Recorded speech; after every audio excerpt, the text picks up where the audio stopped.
जी को यमुना पार कराया उनके पिताजी ने और नंद के पास जाकर के छोड़ दिया। हर बार कंस ने कृष्ण जी का वध करने के लिए राक्षस भेजे।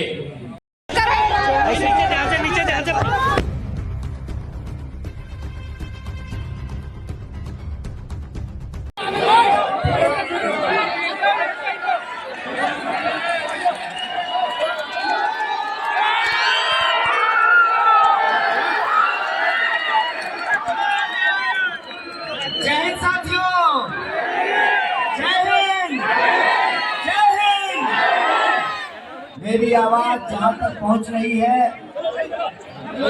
उत्तर पूर्वी दिल्ली के सीलमपुर के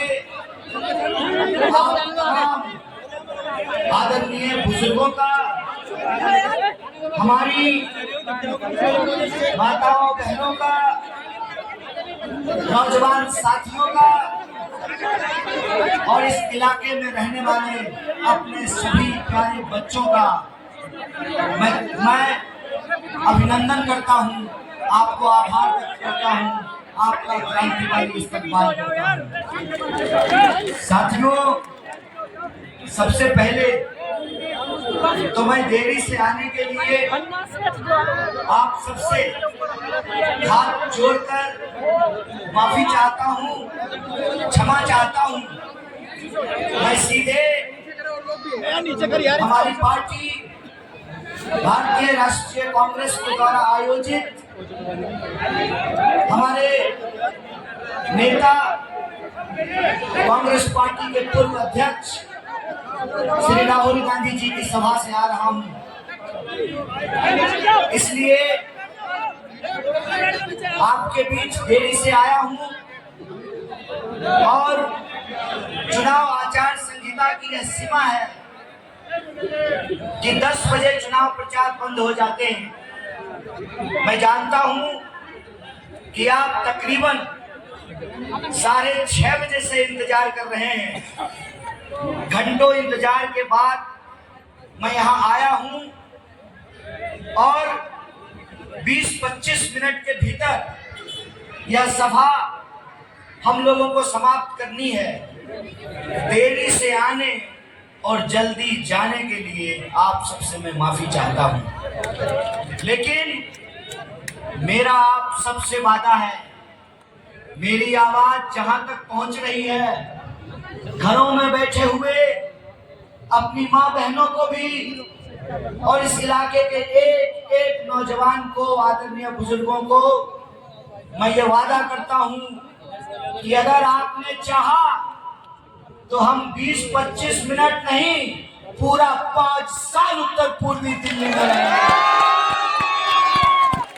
इसीलिए अब बिना किसी देरी के, मुझे मालूम है आप लगभग हमारे सभी नेताओं का भाषण सुन चुके हैं, सुन लिए ना? और मैं अब कोई औपचारिकता किए बिना सीधे आपसे 2-4 बात करूंगा, अपने दिल की बातें कहूंगा, क्योंकि मन की बात तो कोई और सुनाते हैं। आज आए थे, हुजूर आते आते बहुत देर, 10 साल लगा है साहब को, 10 साल। यमुना के उस किनारे से इस किनारे आने में साहब को 10 साल लगा है। आपने अगर चाहा तो अभी आदरणीय प्रधानमंत्री जी नई दिल्ली से चलकर उत्तर पूर्वी दिल्ली आए हैं। आपने चाहा तो पूरी की पूरी सरकार को यमुना पार लेकर के आएंगे। कह रहे थे कि मैं अपने परिवार के लिए जीता हूं, 140 करोड़ लोगों के लिए जीता हूं। गिनती तो नहीं हुई है, गिनती 2021 में होना था, आखिरी बार गिनती 2011 में हुई। अगर गिनती होती तो उस 140 करोड़ में हमारा भी एक नाम होता।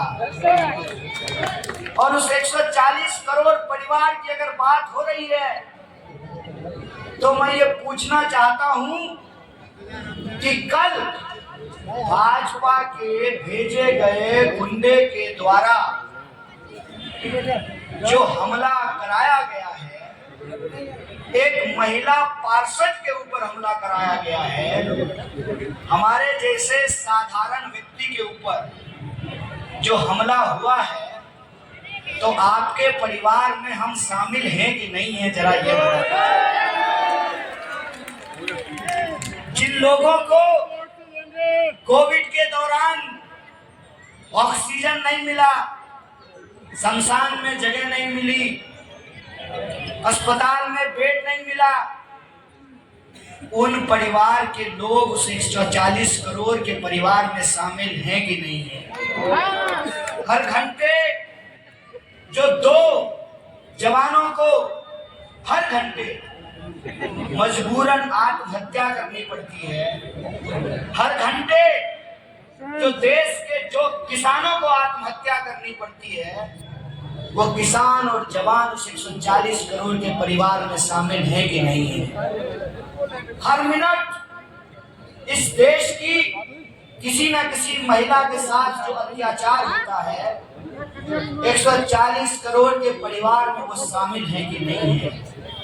बिना गुनाह के अपना हक मांगने की सजा के चलते झूठा वीडियो बनाकर, झूठा मुकदमा बनाकर पत्रकारों को, विद्यार्थियों को, लेखकों को, राजनीतिक कार्यकर्ताओं को, सामाजिक कार्यकर्ताओं को जो जेलों में बंद करके रखा गया है, उनका परिवार 140 करोड़ लोगों के परिवार में शामिल है कि नहीं है।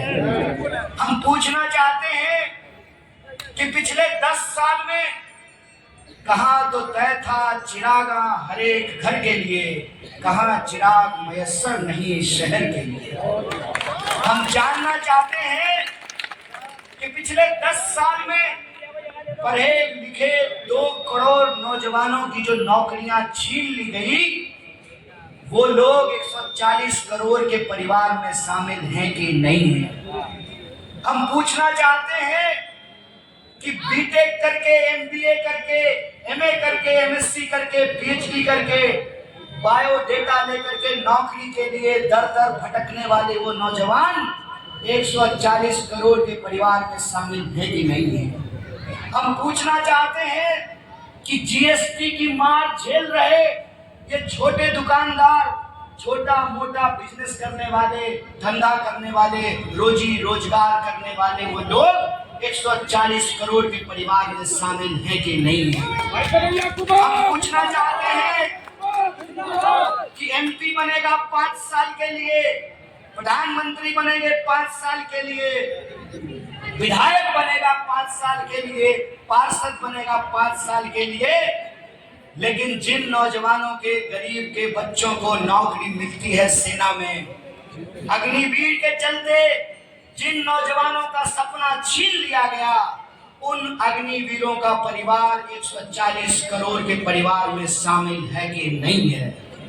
हम पूछना चाहते हैं कि इस देश के भीतर जो साधारण लोग हैं, उत्तर पूर्वी दिल्ली में रहने वाले जो 24 लाख वोटर हैं, जो लाखों नागरिक हैं, वो लोग 140 करोड़ के परिवार में शामिल है कि नहीं है। जनाब आए हैं, पधारे हैं श्रीमान। सरकार यमुना के उस किनारे से इस किनारे आई है। हमारा नाम कन्हैया है। बचपन में पढ़ा करते थे, यह कदम का पेड़ अगर माँ होता यमुना तीरे, मैं भी उस पर बैठ कन्हैया बनता धीरे धीरे। हम पूछना चाहते हैं कि 10 साल में ही सही एक बार आए तो सही, 10 साल में ही सही एक बार अपना शकल दिखाए तो सही। हम कहना चाहते हैं जब देर आए तो कम से कम दुरुस्त तो आते। हम पूछना चाहते हैं कि जब आ ही रहे थे तो हेलीकॉप्टर से क्यों आए? जरा यमुना पार करते कश्मीरी गेट के बस अड्डे के सामने वाले फ्लाईओवर से, तब पता चलता कि शाहदरे जाने वाली पुल के नीचे से जब हम मौजपुर की तरफ आते हैं तो इस रोड पे कैसा जाम लगता है। कि भजनपुरा जाने वाली जो सड़क है, जिसका चौड़ीकरण का वादा किया था इस उत्तर पूर्वी दिल्ली के सांसद, करोड़ों का टर्मिनल बन करके तैयार है। बस और ई रिक्शा कैसे भिड़ता है आमने सामने। आप आते सड़क से तो पता चलता 10 साल पहले आपके सांसद ने जो 2 गांव गोद लिए थे सभापुर में और चौहान बस्ती में, कैसे उस इलाके में नल में पानी नहीं आता, नाली से पानी बहता है कैसे। आप आते सड़क से तो पता चलता कि दूसरे इलाके में रेड का मतलब होता है रुकना। हमारे उत्तर पूर्वी दिल्ली में रेड का मतलब होता है जल्दी जल्दी निकल लो नहीं तो जाम में फंस जाओ। दूसरे इलाके में ट्रैफिक पुलिस को देख करके लोग जल्दी जल्दी सीट बेल्ट लगा लेते हैं। यहाँ तो ट्रैफिक पुलिस वाला भी सीट बेल्ट नहीं चेक करता है, हेलमेट नहीं चेक करता है। यह जो कानून व्यवस्था की हालत है, उससे एक बार नजरें 2-4 करते तो सही। मैं कहता हूँ आजकल देश में बड़ी बड़ी बातें होती हैं।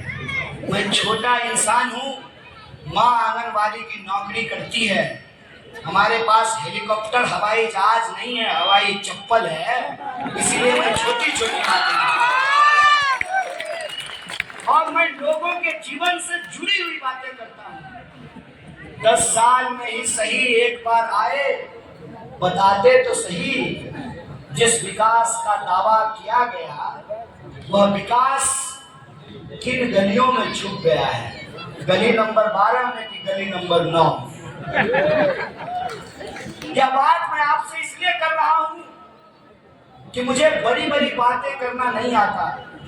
एक शेर शायर ने लिखा था, मुझे आता नहीं ना मोहतरम को मोहतरम कहना, किसी को ज्यादा किसी को कम कहना।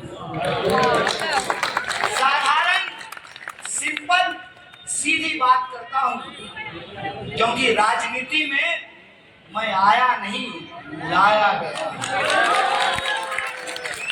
मैं तो दिल्ली पढ़ने आया था साहब, और मैं घर छोड़ा था प्रधानमंत्री बनने के लिए नहीं, मैं तो आईएएस बनने के लिए घर छोड़ के आया। 2009 में दिल्ली आया और संयोग देखिए क्या गजब का संयोग है। इसको कहते हैं अंग्रेजी में नेचुरल जस्टिस। जिसको छोड़ करके साहब घर से निकले उनका नाम यशोदा है और मेरा नाम कन्हैया है। इसको कहते हैं संयोग कि मैं पैदा हुआ गंगा किनारे और वक्त ने, हालात ने और लोगों के जज्बात ने यमुना किनारे ला करके खड़ा किया। और यमुना की जब बात हो रही है तो मैं एक बात आपको बता दूं, मेरा नाम कन्हैया है और हमने धर्म को बखूबी समझा है। जब हम धर्म के बारे में पढ़ते हैं और जो हमने पढ़ा है उसकी एक बात मैं आपको कहना चाहता हूं, दुनिया का कोई ऐसा धर्म नहीं जो इंसान को इंसान से लड़ाने की बात करता हो। दुनिया का ऐसा कोई धर्म नहीं जो शक्ति और सत्ता के साथ खड़ा होता हो। शक्तिशाली के साथ खड़ा होना धर्म नहीं है, निर्बल के साथ, कमजोर के साथ खड़ा होना धर्म है। कृष्ण जी जेल में पैदा हुए थे और उनका जो मामा था कंस, उसको एक भविष्यवाणी सुनाई थी कि एक लड़का पैदा होगा तुम्हारी जेल में और वो तुम्हारा वध करेगा। कंस ने क्या किया मालूम है? उसके राज में जितने बच्चे पैदा हो रहे थे उसके बाद, उस भविष्यवाणी के बाद, हर बच्चे की वो गला घोट करके हत्या करवा देता था। और रात को कृष्ण जी का जन्म हुआ। कृष्ण जी को यमुना पार कराया उनके पिताजी ने और नंद के पास जाकर के छोड़ दिया। हर बार कंस ने कृष्ण जी का वध करने के लिए राक्षस भेजे, लाने लगे हैं।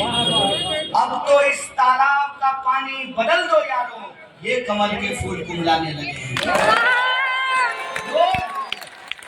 लोग यह सवाल पूछने लगे हैं। जब मुझे यहाँ का प्रत्याशी बनाया गया कांग्रेस पार्टी की तरफ से, इंडिया अलायंस की ओर से जब मुझे प्रत्याशी बनाया गया तो 10 साल के सांसद माननीय मनोज तिवारी जी ने कहा हमारा तो कोई मुकाबला ही नहीं है। भैया लोकतंत्र है ये। जनता जिस इज्जत से फूल का माला पहना करके कुर्सी पे बिठाती है, जब आप उनके अरमानों को पूरा नहीं करते हैं, उसी बेइज्जती से कान पकड़ करके नीचे उतारते हैं।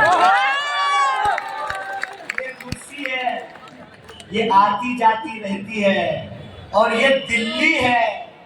दिल्ली का इतिहास ये है कि जब जब शासक को लगता है, जब जब किसी शहंशाह को लगा कि दिल्ली उनकी बपौती है, दिल्ली उनके हाथ से निकल जाती है। ये जब मैं प्रत्याशी बना तो बहुत आराम से मजे में थे। ज्यों-ज्यों चुनाव बीतता गया, ज्यों-ज्यों चुनाव बीतता गया, त्यों-त्यों इनके चेहरे की सिकन बढ़ती गई। अब तो बौखलाहट ऐसी है कि जगह जगह भाजपा समर्थित लोग खड़ा होकर के विरोध करने का नाटक करते हैं। मैं नाटक इसलिए कह रहा हूं कि पहली किस्त में इन्होंने ये कोशिश करी कि बदनाम करते हैं, नकली वीडियो बनाया, 10 साल 8 साल पुरानी बात। अरे मैं जेल से घूम के आ गया हूं भाई। केजरीवाल जी अभी जेल में गए हैं, इस मामले में मैं सीनियर हूं, उनसे पहले उस जेल से घूम के आ गया। इस सरकार के सबसे पहली किस्त के विक्टिम हैं हम लोग। विद्यार्थी थे, साधारण परिवार के, माँ आंगनबाड़ी में काम करती है। सरकार को लगा झूठे मुकदमे में नकली वीडियो बना करके जेल में डाल देंगे, लड़का डर जाएगा। भैया मैं बिहारी हूँ, इतनी आसानी से डरने वाला नहीं हूँ। आपको मालूम नहीं है हमारा इतिहास। हमारा इतिहास ये है कि सिद्धार्थ चल करके जब बिहार आए तो वो राजकुमार सिद्धार्थ थे। बिहार की धरती पर आए, बिहार की धरती ने उनको भगवान बुद्ध बनाया। ये बिहार है भैया। यहाँ पर मोहनदास चल करके आए थे, बिहार की धरती ने उनको गांधी बना दिया, उनको राष्ट्रपिता बना दिया। बिहार में एक नौजवान अपनी बीवी से बहुत मोहब्बत करता था। सब लोग छोड़ के नहीं भागता, कुछ लोग रिश्ते निभाते भी हैं। एक नौजवान अपनी बीवी से बहुत मोहब्बत करता था। उसकी तबीयत खराब हो गई, अस्पताल का रास्ता दूर था क्योंकि बीच में पहाड़ था। उस इंसान ने छेनी हथौड़ी लेकर पूरी जिंदगी वह पहाड़ काटता रहा और अकेले पहाड़ काट करके रास्ता बना दिया। मनोज तिवारी कहते हैं कि वो भी बिहारी है। कैसे बिहारी हो भैया? एक बिहारी होकर के दूसरे बिहारी पे हमला करा रहे हो। तुम तो सबसे अमीर सांसद प्रत्याशी हो भाई। तुम्हारे तो 17 बैंक अकाउंट हैं और अकाउंट में 28 करोड़ रुपया है। मैं तो चप्पल पहनने वाला सबसे गरीब प्रत्याशी हूँ। क्यों घबरा रहे हो एक गरीब आदमी से इतना? पूरी सत्ता तुम्हारी, सरकार तुम्हारी, ज्यादातर मीडिया वाले तुम्हारे। देखें कैसा कैसा सवाल पूछते हैं, तब भी घबरा रहे। इतने सालों से आपने अगर एक भी काम किया होता तो आपकी ऐसी हालत नहीं होती। कहते हैं ना, जो अच्छा विद्यार्थी होता है वो साल भर पढ़ाई करता है, इम्तिहान की रात में किताब खोल करके नहीं पढ़ता है। इम्तिहान के रात में या इम्तिहान के वक्त परीक्षा हॉल में किताब खोलने वाला दरअसल परीक्षा में चोरी करता है। अच्छा विद्यार्थी साल भर पढ़ाई करता है और आपको तो लोगों ने 2-2 बार मौका दिया, 10 साल के लिए आपको सांसद बनाया। अगर आप 10 काम भी किए होते तो आज आपको गुंडे भेज करके हमारे ऊपर हमला कराने की जरूरत नहीं है।